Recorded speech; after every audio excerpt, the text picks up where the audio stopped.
ইবাদতের মধ্যে সবচেয়ে উত্তম ইবাদত হলো নামাজে পাঞ্জেগানা, 5 ওয়াক্ত নামাজ। সবচেয়ে সর্বশ্রেষ্ঠ ইবাদত, সবচেয়ে উত্তম ইবাদত। কেননা এই সমস্ত ইবাদত জমিনের মধ্যে ফরজ। নামাজ আরশে আজমে মেরাজের রাত্রে ফরজ। সমস্ত ইবাদতের মধ্যে সবচেয়ে বেশি কোরআনের মধ্যে তাকিদ এসেছে, বয়ান এসেছে তো নামাজের ব্যাপারে বলুন সুবহানাল্লাহ। তো নামাজ হলো সবচেয়ে উত্তম জিকির, নামাজ হলো সবচেয়ে উত্তম ইবাদত।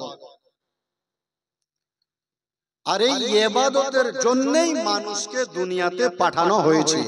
মানুষের পৃথিবীতে আগমন উদ্দেশ্যই হলো ইবাদত ও বন্দেগী।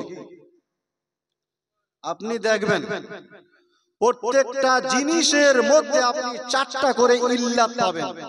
ইল্লাত অর্থাৎ কারণ। প্রত্যেক জিনিসের মধ্যে 4টা কারণ। যেমন দেখুন, এই যে দেখছেন লাউড স্পিকার অর্থাৎ মাইক, তো মাইকের ইল্লাতে ফাইলি, মাইকের ইল্লাতে ফাইলি কাকে বলা হয়? বানাবার কারণ অর্থাৎ কে বানিয়েছে মাইককে। তো মাইকের ইল্লাতে ফাইলি হলো বৈজ্ঞানিক, যারা মাইক লাউড স্পিকারকে তৈরি করেছে। তাহলে যারা তৈরি করেছে তারা হলো তৈরি করনেওয়ালা অর্থাৎ ইল্লাতে ফাইলি। মাইকের লাউড স্পিকারের ইল্লাতে ফাইলি বৈজ্ঞানিক, यानी বানানেওয়ালা বৈজ্ঞানিক। দ্বিতীয় ইল্লাত कि এই লাউড স্পিকার, এই মাইক কি দিয়ে তৈরি হয়েছে, কি দিয়ে বানিয়েছে, অর্থাৎ ইল্লাতে মাদ্দি যাকে বলা হয় শরীয়তের ভাষায় ইল্লাতে মাদ্দি। মাইকের অর্থাৎ লাউড স্পিকারের ইল্লাতে মাদ্দি কি দিয়ে তৈরি হয়েছে এই মাইক?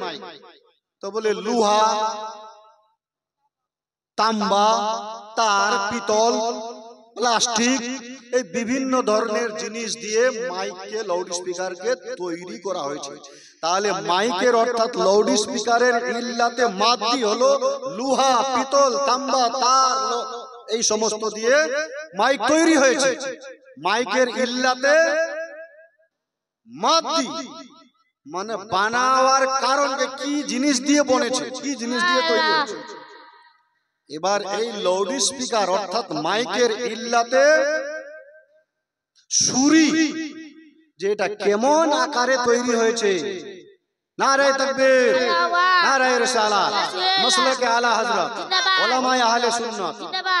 এই বক্তা এসে গেছেন, আপনারা তাড়াতাড়ি করে আসুন। আমি অল্প সময়ের মধ্যে কয়েকটি একটু কথা, মূল্যবান কথা বলবো, একটু মনোযোগ। তো মাইক অর্থাৎ লাউড স্পিকারের ইল্লাতে সুরি অর্থাৎ তার আকার, ধারণ আকার, কি স্বরূপ বনেছে। মাইক কি আকারের, কিরকম তার সুরত, কিরকম তার আকার, বলে লম্বা চওড়া, এই লম্বা চওড়া এইরকম তার আকার সুরত। তাহলে লম্বা হওয়া, চওড়া হওয়া, এটা হলো মাইকের লাউড স্পিকারের ইল্লাতে সুরি অর্থাৎ বস্তুর আকার, যে কেমন আকারে সে তৈরি হয়েছে।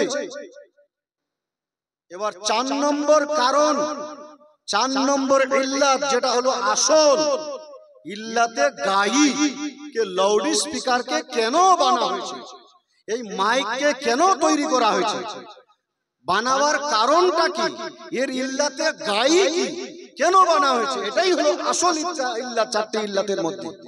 বলে মুতাকাল্লিম অর্থাৎ বলনেওয়ালার আওয়াজকে দূরে পৌঁছার জন্য। এখানে আমি বলছি আওয়াজ 1 মাইল দূর থেকে শোনা যাচ্ছে, এই কাজটার জন্যই লাউড স্পিকার তৈরি করা হয়েছে, মাইক বানা হয়েছে। তাহলে মাইকের ইল্লাতে গায়ি হলো এক জায়গা থেকে আওয়াজ অন্য জায়গায় পৌঁছে দেওয়া, কাছাকাছি থেকে দূরে পৌঁছে দেওয়া। এবার আসুন, ইল্লাতে গায়ি যেই উদ্দেশ্যে চিজকে, জিনিসকে, বস্তুকে তৈরি করা হয়, তার মধ্যে যদি সেটা না পাওয়া যায়, তাহলে বানানেওয়ালা ব্যক্তি তাকে ব্যবহার করবে। এই চারটা কারণ আমি শুধু লাউড স্পিকারের উদাহরণ দিলাম। যত রকমের জিনিস আপনি চর্মচোখে দেখতে পাচ্ছেন, সব জিনিসের মধ্যে এই চারটি কারণ আসবে, তাই না? এই যে মোবাইল তৈরি হয়েছে, মোবাইল, ওর মধ্যেও এই চারটা ইল্লাত পাওয়া যাবে। এই যে টুপিটা লাগিয়েছি, এর মধ্যেও চারটা ইল্লাত পাওয়া যাবে। এই যে লাইট জ্বলছে হ্যালোজেন, এর মধ্যেও চারটা কারণ। প্রত্যেক জিনিসের মধ্যে চারটা করে কারণ। তার মধ্যে মূলত কারণ হলো যে জিনিসটা কি কারণে বানা হয়েছে। একটু মনোযোগ, কি কারণে বানা হয়েছে, ইল্লাতে গায়ী কেন বানা হয়েছে। সেই ইল্লাতে গায়ী যদি জিনিসের মধ্যে না পাওয়া যায়, তাহলে বানানোওয়ালা ব্যক্তি সেই জিনিসটাকে ফেলে দিবে। এই লাইটটা আলোর জন্য বানানো হয়েছে, আলো যদি লাইট না দেয় তাহলে আলোকে আমরা ফেলে দিবে, হ্যালোজেনকে ফেলে দেব। মোবাইলটা যদি কথাবার্তা না হয়, যদি যেই কারণে বানা হয়েছে সেই কারণ যদি না পাওয়া যায়, মোবাইলকে চালিয়ে দিব। এই লাউড স্পিকার যেই কারণে বানা হয়েছে সেই কারণ যদি এর মধ্যে না পাওয়া যায়, তাহলে এটাকে আমরা ফেলে দিব, হয় না? যেই কাজে যেই জিনিস, সেই কাজ যদি তার মধ্যে, সেই গুণ যদি তার মধ্যে না পাওয়া যায়, তাহলে সেটাকে আমরা ব্যবহার করব না, ফেলে দেব। তো বেরাদারানে ইসলাম, তদরূপ মানুষও দুনিয়ার মধ্যে আল্লাহ তাআলা মানুষকে পাঠিয়েছেন। তো মানুষের মধ্যেও তো চারটি ইল্লাত, মানুষের মধ্যেও চারটি কারণ। মানুষের ইল্লাতে ফাইলকে তো কোরআনকে জিজ্ঞাসা করুন। তো কোরআনকে যদি বলা হয়, হে কোরআন তুমি বলো মানুষের ইল্লাতে ফাইলকে, মানুষকে কে তৈরি করেছে, মানুষকে কে বানিয়েছে? তো কোরআন বলবে খালাকাল ইনসান, খালাকাল ইনসান, অর্থাৎ মানুষকে আল্লাহ তাবারক ওয়া তাআলা বানিয়েছে। মানুষকে কে বানিয়েছে? খালাকা ফেলে মাজি, ওখানে লফজে আল্লাহ তাআলা পুশিদা ফাইল আছে। খালাকাল ইনসান, ইনসানকে বানানে वाला আল্লাহ, আল্লাহ মানুষকে বানিয়েছে। মানুষের ইল্লাতে ফাইলি হলো আল্লাহ তাআলা।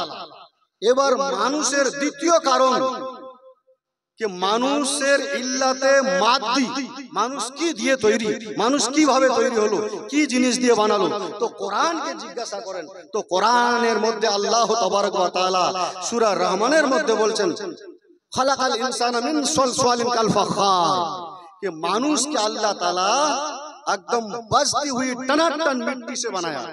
हमार सरकारे आला हजरत कांजुल ईमानेर मध्य बोलेছেন कि मानुष को जो बनाया बजती हुई मिट्टी से टनाटन माटी দিয়ে আল্লাহ তাআলা মানুষকে তৈরি করেছে। তাহলে মানুষের ইল্লাতে ফাইলি আল্লাহ তাআলা, মানুষের ইল্লাতে মাদ্দি হলো মাটি, মাটি দিয়ে আল্লাহ মানুষকে তৈরি করেছেন। এবার মানুষের ইল্লাতে শরীকি, কে মানুষকে আল্লাহ কেমন আকারে, কেমন ধারণাতে বানিয়েছেন, কেমন আকারে, কেমন সূরাতে। তো কোরআনের মধ্যে সূরা 3 এর মধ্যে আল্লাহ তাআলা বলেন লাকাদ খালাকানাল ইনসানা ফি আহসানি, कि बेशक अल्लाह ताला, निश्चय अल्लाह ताला মানুষকে সুন্দর সূরতে তৈরি করেছেন। পৃথিবীর মধ্যে যত রকমের মাখলুক তৈরি করা হয়েছে, যত রকমের মানুষ ও জিনিস তৈরি করা হয়েছে, সমস্তর মধ্যে আল্লাহ সুন্দর সূরতে, সুন্দর আকারে একমাত্র মানুষকে তৈরি করেছেন, তাই না? লাকাদ খালাকানাল ইনসানা ফি আহসানি তাকওয়িম, সূরা 3 এর মধ্যে আল্লাহ বলেন যে মানুষের সূরতে ইল্লাতে শুরি হলো যে মানুষকে আল্লাহ সুন্দর আকারে তৈরি করেছেন। এবার 4 নম্বর ইল্লাত, 4 নম্বর কারণ যেটা বলা হয়েছে ইল্লাতে গায়ীকে, মানুষকে কেন তৈরি করা হয়েছে, মানুষের উদ্দেশ্যটা কি তৈরি করার, মানুষের ইল্লাতে গায়ী কি। তো কোরআনকে জিজ্ঞাসা করুন, তো কোরআন তার বয়ান দিচ্ছে ওমা খালাকতুল জিন্না ওয়াল ইনসা ইল্লা লিয়াবুদুন। মানুষের ইল্লাতে গায়ী হলো ইবাদত, ওমা খালাকতুল জিন্না ওয়াল ইনসা ইল্লা লিয়াবুদুন।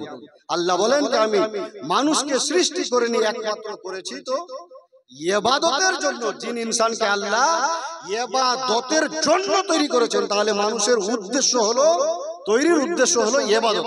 এবার আগেই বলেছি যে যেই কারণে যেই জিনিসকে তৈরি করা হয় তার মধ্যে যদি সেই গুণ, সেই কামাল না থাকে, তাহলে বানানোওয়ালা তাকে চালিয়ে দেয়, ফেলে দেয়। তদরূপ বেরাদারানে ইসলাম, আল্লাহ আমাদেরকে, মানুষকে আল্লাহ তাআলা ইবাদতের জন্য তৈরি করেছেন, বندگির জন্য তৈরি করেছেন। সেই ইবাদত বندگি যদি মানুষের মধ্যে না পাওয়া যায়, সেই ইবাদত যদি মানুষের মধ্যে না পাওয়া যায়, সেই কারণ যদি মানুষের মধ্যে না পাওয়া যায়, সেই ইল্লাত যদি মানুষের মধ্যে না পাওয়া যায়, তাহলে আল্লাহ তাবারক ওয়া তাআলা মানুষকে জাহান্নামের দিকে ফেলে দিবেন। মানুষকে আল্লাহ তাআলা ইল্লাতে যেই কারণে তৈরি করেছেন সেই কারণ যদি না পাওয়া যায় তাহলে ইল্লাতে ফাইলি মানুষের ইল্লাতে ফাইলি আল্লাহ তাআলা যদি ইল্লাতে গাই না পাওয়া যায় যেই উদ্দেশ্যে আল্লাহ মানুষকে তৈরি করলেন সেই উদ্দেশ্য যদি মানুষের মধ্যে না পাওয়া যায় তাহলে আল্লাহ আমাদেরকে জাহান্নামের দিকে ঢেকালে দিবেন, জাহান্নামের দিকে ফেলে দিবেন। তাহলে বেরাদারান ইসলাম বুঝা গেল আমাদের উদ্দেশ্য হলো ইবাদত। তাহলে সেই উদ্দেশ্যটা কি আমাদের পালন হচ্ছে, পালন আমরা করছি, কতটা করছি? বলা হয়েছে মানুষ নামাজে পাঞ্জেগানা আর সালাতু মিফতাহুল জান্নাহ। আল্লাহ রাসূল বলেছেন নামাজ হলো জান্নাতের চাবি। তো এই চাবির কিন্তু এক একটা ঘাট থাকে, ঘাট যদি ঠিক না থাকে তালা খুলবে না। তো এই জান্নাতের চাবি হলো নামাজ। তো ইহেন নামাজের ইহেন জান্নাতের চাবির নামাজ যদি জান্নাতের চাবি হয় তো ইহেন চাবির ঘাট হলো 5 ওয়াক্তের নামাজ। 5 ওয়াক্তের নামাজ। তাহলে এবার নিজেই ভাবুন, নিজেই দেখুন ইনসাফ করে যে সেই চাবি কি আমরা সংগ্রহ করতে পেরেছি? সেই চাবি কি আমরা সংগ্রহ করতে পেরেছি? সেই চাবি আমাদের জোগাড় হয়েছে? সেই চাবিটা আমরা তৈরি করতে পেরেছি? তো সেটা ভাবুন, মনের দুনিয়াতে সেটা ভাবুন বেরাদারান ইসলাম। এবার আসুন এই এবার একটু মনোযোগ, এখানে খুব ডিস্টার্ব দিবা আসেন লোকলা খালি একটু মনোযোগ। পাবলিক তো এত মানে কথা শুনে না, এরা তো জলসা শোনা 3 কোয়ালিটি আছে। একজন কিছু মানুষ আছে 3 ক্যাটাগরি জলসার ব্যাপার আছে শোনার। একজন জলসা দেখতে আসে, কিছু মানুষ আসলো বেরলো ঘুরলো ফেরালো দেখলো চলে গেল, জলসা দেখতে আসে। আর কিছু মানুষ আসে জলসা শুধু শুনতে, শুধু কেমন শুনতে, কার কিরকম সুর, কার কিরকম সঙ্গীত, কার গালাটা ভালো রে, কে হাসা রে, কে কাঁদা রে, ওই খালি শুনে বাস। দেখ শুনতে কার কিরকম লাগে, ওই খালি শুনবা আসে, কেবল শুনবা। আর 3 নম্বর যেটা ও হলো আসল জলসা শোনা, ও আসে জলসা বুঝবা যে কি কহছে, কথাটা কি কহছে, এই কি কহছে যাই বুঝবে আর শুনবে, ওয়াহে কামিয়াব, ওয়াহে কিছু পাবে, ওয়াহে কিছু আসতে যাবে। আর যাই দেখবা আসে আর শুধু শুনবা আসে তো ওয়াই কিন্তু পাবে টাবে নাই তেমন কিছু, আসল মধু ওয়াই নাই পাবে। ওয়াই ওই ঝাপ লাগা থাকিল শিশির মধু ভিতরে আছে, উপর খালি হয় শিশির চাটে যা চুষে যা। আসল মধু খেতে গেলে বসে মনোযোগ দিতে হবে, মনোযোগ ছাড়া কোনো জিনিস হয় না। যে কহছে কি জিনিসটা কহছে আমার তাই না? তো ব্রাদারান ইসলাম আর একটা পয়েন্ট দিয়ে আমি আমার বক্তব্য ইতি করব, বক্তা এসে গেছে। যে এবার বোঝা গেল, কয়েকটা করে কথা বুঝালাম। একটা হলো যে যাই যত পরহেজগার তাই তত আল্লাহর নিকটবর্তী। এবার পরহেজগার হতে গেলে, মুত্তাকি হতে গেলে আল্লাহর ইবাদত করতে হবে। এবার আল্লাহর ইবাদত কাকে বলে সেটাও শর্টকাটে বলা হয়েছে। এবার আল্লাহর ইবাদতের আপনার কি বলে, মানুষের উদ্দেশ্য ইবাদত। এবার এই ইবাদতের মাধ্যমে মানুষের নেজাত হয়, বকশিশ হয়, মাগফিরাত হয় না? নামাজের ওসিলায়, পবিত্র রোজার ওসিলায় মানুষের নেজাত হয়, মাগফিরাত হয়, বকশিশ হয়। কিন্তু কখন? এই ইবাদত কবুল হবে, এই নামাজ কবুল হবে যখন, ইবাদত কবুল হবে যখন, রোজা কবুল হবে যখন, তখন কিন্তু নেজাতের জরিয়া এই ইবাদত বনবে। ইবাদত যদি কবুলেই না হয়, নামাজ রোজা যদি কবুলেই না হয়, তাহলে এই নামাজ রোজা হজ যাকাত আমাদের নেজাতের জরিয়া হবে না।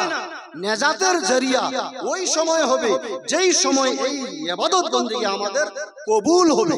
তাহলে বোঝা গেল আমাদের বকশিশের নেজাতের জরিয়া হলো নামাজ রোজা হজ যাকাত ইবাদত বন্দেগী। এবার এটা কবুল কবে হবে? নামাজ রোজা হজ যাকাত বন্দেগীর কবুলিয়তের জরিয়া কি? কবুলিয়তের জরিয়া কি? কবুলিয়তের জরিয়াটা কি? তো বেরাদারান ইসলাম এই নকতাটা বলেই শেষ করে দেব যে নামাজ রোজা হজ যাকাত ইবাদত বন্দেগী মানুষের বকশিশের জরিয়া তো জরুর, কিন্তু এই নামাজ রোজা হজ যাকাত বন্দেগী কবুলিয়তের জরিয়া হলো লানে ওয়ালা রাসূল। যিনি নামাজ এনেছেন, যিনি রোজা এনেছেন, যিনি এই ইবাদত যিনি দিয়েছেন, যিনার ওসিলায় পেয়েছি, যিনি এনেছেন, উনি ইনার এই সমস্ত ইবাদতের কবুলিয়তের জরিয়া। উনার তাহলে বোঝা গেল আগে সম্পর্ক যিনি এনেছেন তার সঙ্গে, আগে মুহাব্বত যিনি এনেছেন তার সঙ্গে, আগে কানেকশন যিনি এনেছেন লানেওয়ালা রসুলের সঙ্গে। আর রসুলকে ছেড়ে, নবীকে ছেড়ে নবীর লানেওয়ালা তোহফা গ্রহণযোগ্য হবে না। আপনি নামাজ পড়ে যাচ্ছেন, নবীর মুহাব্বত দিলে নাই, ইবাদত করে যাচ্ছেন, নবীকে মানছেন না, নবীর ইলমে গায়ব মানছেন না, নবীর হাজির নাজির মানছেন না, আর নবীর আনা ইবাদত ফের কবি করছি, গ্রহণযোগ্য হবে? হবে না। তাহলে বুঝা গেল ইবাদতের কবুলিয়তের জরিয়া হলো ইবাদত লানেওয়ালা নবী মুহাম্মদুর রাসূলুল্লাহর কানেকশন, মুহাব্বত, ভালোবাসা। নবীর মুহাব্বত অন্তরে রেখে দিল ঝুঁকছে, আপনার মাথা ঝুঁকছে আল্লাহর জন্য, তো দিল ঝুঁকবে নবীর জন্য। নবীর মুহাব্বতে ইবাদত বন্দেগী করবেন, তাহলে এই ইবাদত কবুলিয়তের দরজা রাখবে, কবুলিয়তের নেজাতের জরিয়া হলো নবী মুহাম্মদুর রাসূলুল্লাহর মুহাব্বত ও ভালোবাসা। বলুন সুবহানাল্লাহ। আপনি আপনার একজন প্রিয় বন্ধুর মাধ্যমে, প্রিয় লোকের মাধ্যমে, আপনার এক বন্ধুর বাড়িতে, কারো বাড়িতে একটা তোহফা পাঠালেন, তো আপনার বন্ধু তোহফাটা তো গ্রহণ করলো, কিন্তু আপনি যে প্রিয় বন্ধুর মাধ্যমে, একজন প্রিয় মানুষের মাধ্যমে তোহফাটা পাঠিয়েছেন, যে পাঠালো তার সঙ্গে তাকে আপনি শ্রদ্ধা করলেন না, সম্মান করলেন না, বসতে বললেন না, সালাম দিলেন না, কোথায় বললেন না, তাহলে আপনার বন্ধু আপনার উপরে রাজি হবে? বলে আমি আমার একজন প্রিয়জনের মাধ্যমে আমার তোহফাটা পাঠালাম, তোহফা তো কবুল করেছে, কিন্তু আমার প্রিয় লোকটাকে সে মুহাব্বত ভালোবাসা করলো না। তাহলে যিনি গেছেন নিয়ে তাকে শ্রদ্ধা সম্মান করতে হবে, তবেই আপনার জিনিসটা কবুল হবে। তো আল্লাহ তাআলা প্রিয় হাবিব নিজের বন্ধুর মাধ্যমে নামাজ পাঠালেন, আপনি নামাজ তো পড়ছেন, কিন্তু লানেওয়ালা আল্লাহর বন্ধুর মুহাব্বত আপনার দিলে নাই, তাহলে আপনার ইবাদত কবুল হবে না। অন্তর পরিষ্কার করে ইবাদত করতে হবে বেরাদারান ইসলাম। তাহলে বুঝা গেল এই সমস্ত ইবাদত বন্দেগী কবুল হওয়ার কারণ জরিয়া হলো নবীর ভালোবাসা, নবীর মুহাব্বত, নবীর রিলেশন কানেকশন। তো যাই হোক বেরাদার, আর আমি আগে যাচ্ছি না, বক্তা এসে উপস্থিত হয়ে গেছে, আমার সংক্ষিপ্ত আলোচনা এখানেই ইতি করলাম। তবে বেরাদারান ইসলাম, যুবক জেনারেশন বিশেষ করে মনোযোগ দিয়ে শুনবেন, বা আমাদের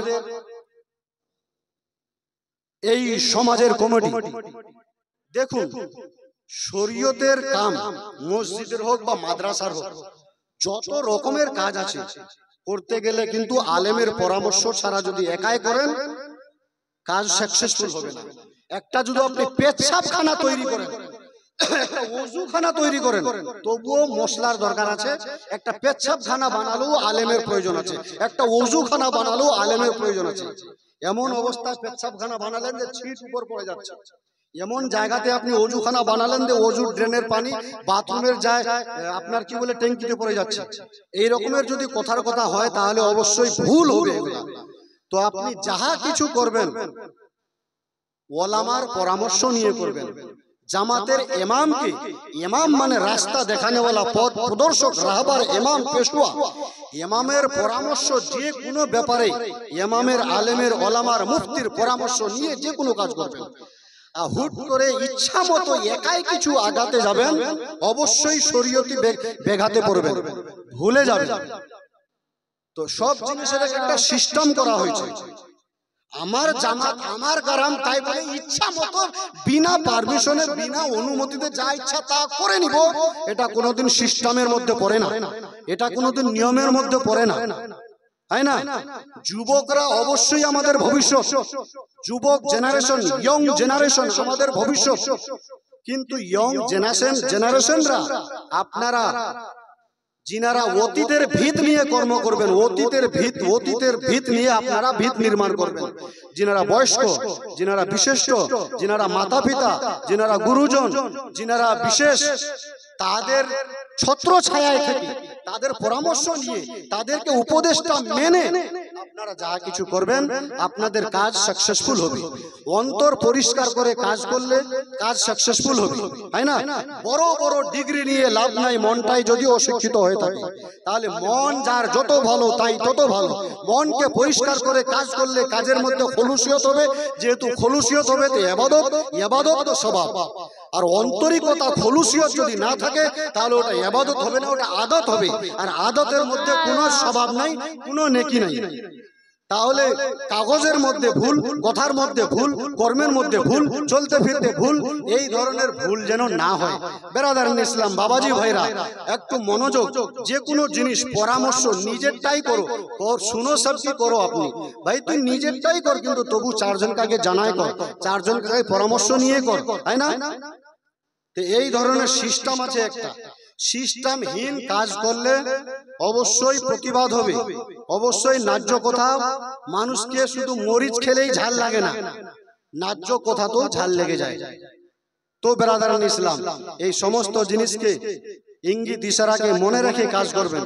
যে কোনো জিনিসের একটা সিস্টেম আছে, তাই না? সব জিনিস সিস্টেমের মধ্যে করেন, সব ঠিকঠাক থাকবে। আর সিস্টেম বিহীন কাজ করবেন তো এটার মধ্যে বরকত হবে না। বরকতের জন্য খুলুসিয়ত হওয়া দরকার, সিস্টেম, নিয়ম কানুন পদ্ধতি হওয়া দরকার।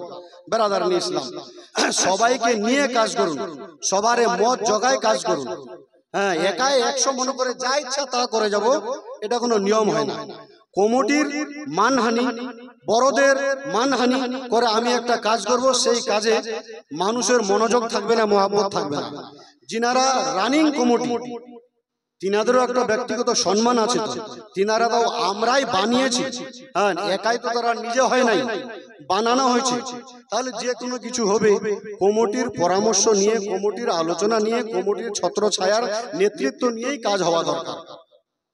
ইয়ং ছেলে হইলেই যে 7 ফুট মাপ যা ইচ্ছা তা নিজেই করে যাবে, একাই 100 মনে করে যাবে, তা কিন্তু হয় না। সব জিনিসের একটা সিস্টেম আছে, সিস্টেম বুঝুন, সিস্টেম নিয়ে কাজ করুন।